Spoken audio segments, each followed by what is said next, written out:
I didn't notice the sign at first because highways are full of them, blinking past your eyes like meaningless warnings you never plan to obey. But this one stayed with me, burned into my memory in a way I still can't explain, because after I passed it, it wasn't the same anymore. I was driving late, too late, the kind of hour where the road feels endless and your thoughts start talking back to you, where the yellow lines blur and the darkness presses against the windshield like it's trying to get inside. The sign stood on the right shoulder, tall and reflective, clean white letters reading mile 212. No services for 40 miles, ordinary enough that I barely slowed down, yet something about it felt deliberate, like it wanted me to read it. I remember checking my mirrors out of habit, the road empty behind me, nothing but darkness stretching back forever, and that's when I saw it again in the rearview mirror. The sign was still there, but the words had changed. I told myself it was fatigue, imagination, the tricks your mind plays when you've been awake too long, but the letters were sharp, unmistakable, glowing brighter than before. Mile 212. You should have stopped. My chest tightened instantly, that cold, sinking feeling that starts in your stomach and crawls upward, because signs don't do that. They don't change. They don't talk to you. I slowed without meaning to, heart pounding, eyes flicking between the road ahead and the mirror, half expecting this sign to vanish, to prove I was wrong. It didn't. It stood there perfectly, still watching me leave. I laughed then, an ugly, nervous sound, because laughing felt safer than thinking, safer than admitting that something impossible had just happened. I told myself I was done for the night, that I'd pull off at the next exit, get coffee, sleep it off, forget the whole thing. But the next exit never came. Miles passed, 10, 20. The fuel gauge didn't move. The radio faded into static that sounded almost like breathing. When I passed another sign, my hands were shaking badly enough that I gripped the wheel tighter just to feel something solid. Exit 213, last chance. I didn't look back this time. I kept driving. I don't know why. Maybe pride, maybe fear, maybe because some part of me already knew that if I looked again, it would be worse. The road felt wrong now, longer than it should have been, stretching forward in a straight line that never curved, never changed, like it had forgotten how distance worked. My headlights illuminated the same cracked asphalt over and over, the same faint skid marks, the same dead insect stains, repeating like a loop. When I finally checked the mirror again, my breath caught in my throat. The sign was closer. Not behind me, closer, as if it had followed, and the message had changed again. Turn around. That was when the silence hit me. No engine hum, no wind, no tires on pavement, just my own breathing, loud and uneven, echoing inside the cab. I realized then that I wasn't passing signs anymore. They were passing me, watching, updating, responding. The road wasn't guiding me forward, it was correcting me. I tried to remember the last town I'd driven through, the last place with lights and people and noise, but the memory felt thin, like it belonged to someone else. Every mile marker after that was wrong. Numbers skipped, counted backward, repeated. Mile 212 appeared again and again and again, each time closer together, each time with a different message meant only for me. You missed IT, you were warned, keep going. My mouth went dry as the realization settled in that the signs weren't changing randomly. They were learning, and whatever controlled them knew exactly how far I could go before I broke. By the time I saw the next sign glowing ahead, brighter than all the others combined, I already knew I wasn't on any map anymore. I wasn't traveling through distance, I was traveling through decisions I'd already made, mistakes I couldn't undo, and whatever waited beyond that sign wasn't there to guide me. It was there to confirm something terrible, that the moment I ignored the first warning, the highway stopped being a road and became a sentence, that I was still driving through, mile by mile, with no exit left to take. The next sign appeared without warning, rising out of the darkness like it had always been there, and I had somehow failed to notice it until now, tall and reflective, the metal post vibrating slightly as if the highway itself were breathing. I slowed again, against my will, every nerve screaming at me not to look, but my eyes locked onto the words anyway. Mile 212, still driving? My throat tightened so hard it hurt to swallow. That question wasn't informational. It wasn't neutral.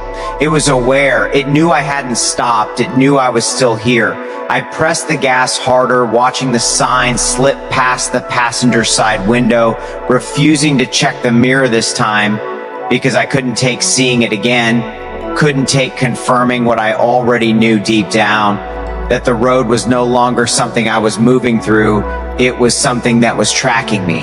Minutes stretched into something shapeless. Time felt thick like syrup. The dashboard clock flickered between times that didn't make sense. 2:41, 1:09, 4:88 before going blank altogether. The radio died completely. Not even static left behind. Just a hollow silence that pressed against my ears until I realized the engine noise was gone too. The car was still moving. The speedometer said 65. The tachometer sat at 0. I tapped the brakes. Nothing changed. I wasn't driving anymore. I was being carried. Another sign loomed ahead. This one larger, brighter, the reflective paint almost painful to look at. Exit 214. Remember why you're running. My hands went numb. I wasn't running from anything. I told myself that immediately, instinctively, like a child denying something before the accusation fully lands. But the longer I stared at the sign as it passed overhead, the more memories began surfacing that I hadn't thought about in years. Things I'd buried. A fight. A night I left and never went back. A phone ringing until it stopped. The highway didn't curve. It didn't bend. It just went on straight as a line drawn with intent. I tried to scream, but the sound barely left my mouth. It felt swallowed, absorbed by the cab, like the air itself didn't want witnesses. When I checked the mirrors, again, my stomach dropped. There were no taillights behind me, no road, just darkness, as if everything I'd already driven through had been erased. The only thing that existed was the stretch of highway ahead and the signs that kept appearing to narrate my descent. The next mile marker wasn't a number. It was a date, one I recognized instantly. The day I left town without saying goodbye. The day I told myself I'd call later. The day later never came. My vision blurred as I passed it, and for a moment the highway shimmered, like heat rising from asphalt, and I thought I saw something standing just beyond the shoulder. Shapes that looked like people until I focused on them, and then they flattened into shadows, watching, waiting, patient. The signs began appearing closer together now, each one a little more specific, a little more personal. You could have stayed. You chose the road. Keep going. My breathing turned shallow.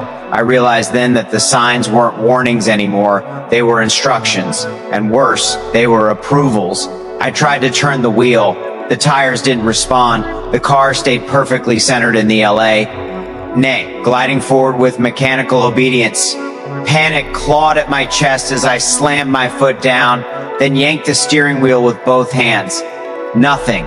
I wasn't a driver. I was cargo. The landscape around the highway started to change.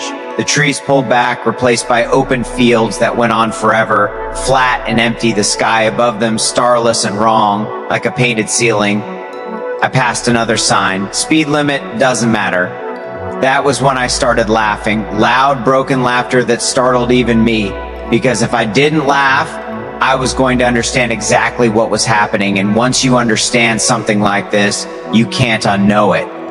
I thought of turning around again, of forcing the car somehow, of opening the door and jumping out at speed, but a horrible certainty settled over me that the moment I left the road, I would stop existing altogether. That whatever this place was, it required me to stay inside the rules it had set. Drive forward, read the signs, remember. The next sign appeared directly above the road, spanning both lanes like a gateway. The letters were massive, glowing with a cold white light. Next stop, acceptance. I whispered no. The word felt small and useless. As I passed beneath it, the world shifted. Suddenly, I wasn't alone in the car. I didn't hear the door open. I didn't feel movement. There was just presence. A weight in the passenger seat. I turned slowly, dread blooming in my chest, and saw myself sitting there. Not a reflection, not a mirror image. Me, older, eyes hollow, skin stretched tight over bone, wearing clothes I recognized but hadn't worn in years. He smiled at me with my mouth. "You always make it this far," he said calmly.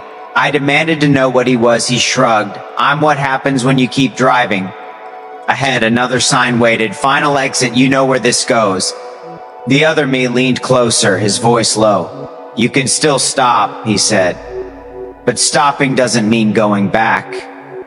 I looked at the sign, at the endless road, at the version of myself who had already finished this journey, and I understood then that the highway wasn't punishing me, it was completing me. Every mile marker was a memory, every sign a choice I'd avoided. The road wasn't endless because it wanted to trap me, it was endless because I never stopped choosing it. As I passed the final sign, the car slowed for the first time. The horizon brightened into something like dawn, but it wasn't light, it was erasure. The other me closed his eyes. "See you at the next sign," he said, and vanished. The car stopped. I woke up parked on the shoulder of a normal highway, morning traffic rushing past like nothing had happened. No signs out of place, no missing road, just an ache in my chest and the certainty that something fundamental had changed. I drove home in silence. Weeks later, I noticed a new sign on my usual commute. Fresh paint, clean metal, mile 212. Still driving. I didn't slow down. And that's how I know it isn't over. I wish I could tell you the road let me go after that. That the highway released me the moment I understood what it was doing.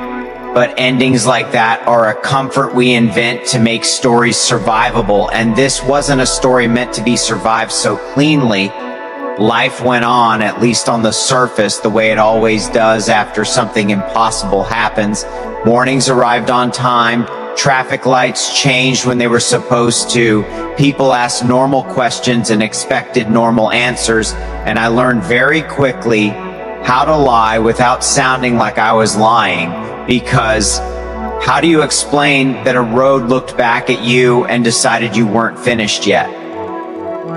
I stopped driving at night at first, convinced that darkness had something to do with it, Whatever had followed me home couldn't survive daylight, but the fear didn't fade when the sun came up. It just learned how to wait, hiding in reflections, in empty stretches of road, in the quiet moments when the radio slipped into static for just a second too long. I found myself reading signs differently now. Not just highways, but street names, billboards, exit markers, like they were capable of rearranging themselves when I wasn't looking, like language itself had become unstable. Sometimes I'd glance back at a sign I'd just passed and feel my stomach drop, not because it had changed, but because it hadn't, and I realized how badly I was expecting it to. That might have been the worst part. The way fear rewires you until terror becomes familiar, until normal feels suspicious and the absence of horror feels like a mistake waiting to be corrected. I tried to talk myself out of it, tried to tell myself it had been exhaustion, stress, a hallucination brought on by too many nights on the road and too many unresolved regrets clawing their way up from wherever I'd buried them. But the memories didn't fade the way dreams do. They stayed sharp, heavy, arranged in my mind like mile markers I could never pass again. Every time I drove past a sign warning of construction or detours ahead, I felt that old tightening in my chest, because warnings don't exist unless something is already broken. And I knew now that roads don't just guide you forward. They remember you. They remember how fast you were willing to go to avoid stopping. They remember the exits you ignored because turning off felt harder than continuing straight. I started taking back roads, then side streets, then routes so short and familiar they barely deserved to be called travel at all, shrinking my world down to avoid triggering whatever rule I'd broken out there in the dark.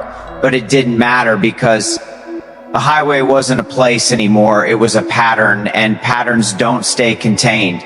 I began noticing how often people talked about being stuck, about feeling like they were going nowhere even while moving constantly, about days repeating themselves with slight variations like bad reruns.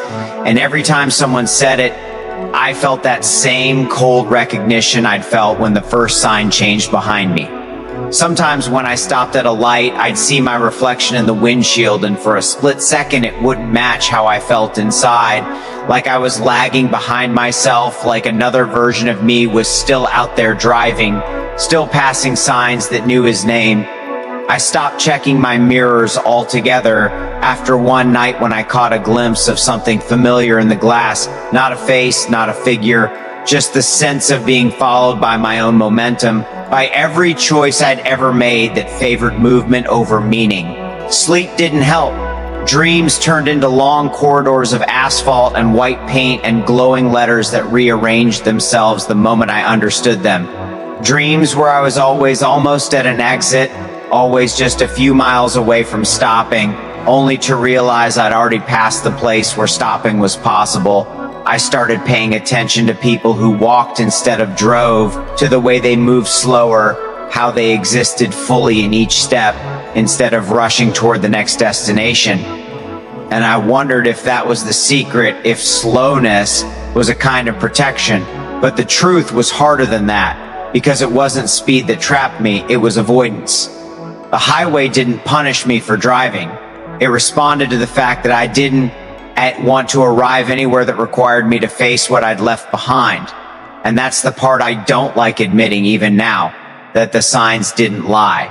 They didn't trick me. They told me exactly what I need to hear at every moment, and I chose to keep going anyway.